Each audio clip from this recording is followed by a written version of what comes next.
Et c'est des mesures assez basiques pour l'instant qui sont demandées, la MFA, l'authentification multifacteur, avoir des sauvegardes déconnectées, j'imagine que c'est aussi dans la liste. Pourquoi on en arrive là ? On est obligé de mettre ça dans une loi pour inciter les entreprises à mettre en place ces mesures ?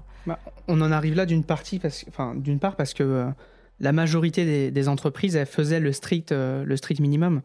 Il y a aussi de la partie gestion de tiers qui est attendue dans le cadre de la directive NIS 2.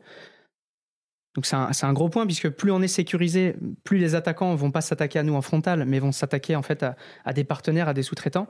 Et on se rend compte que... C'est ce qu'on voit aujourd'hui d'ailleurs. On le voit de plus en plus. On l'a vu, il y a eu pas mal d'exemples. Il y a eu SolarWinds là, il y a quelques temps maintenant, qui avait fait un grand bruit. Mais en fait, on se rend compte que sur la partie sécurisation des sous-traitants, sur les entités qui font quelque chose, on a... des choses qui peuvent être très bien faites, mais c'est à la marge, avec de l'audit, des clauses contractuelles.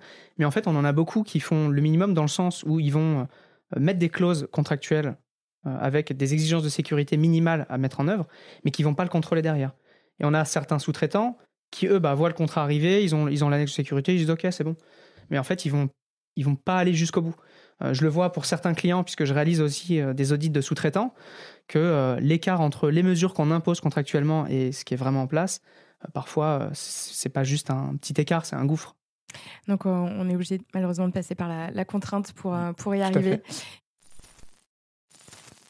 Merci à tous d'avoir suivi cet épisode du Monde de la Cyber. Si vous êtes arrivés jusqu'ici, c'est que vous commencez à bien accrocher à ce podcast. Alors si vous voulez découvrir les coulisses et être au courant de toutes les actus, je vous donne rendez-vous sur notre compte Instagram, Le Monde de la Cyber.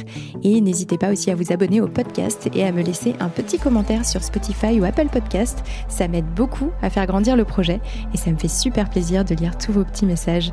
Merci à vous et à très vite dans Le Monde de la Cyber.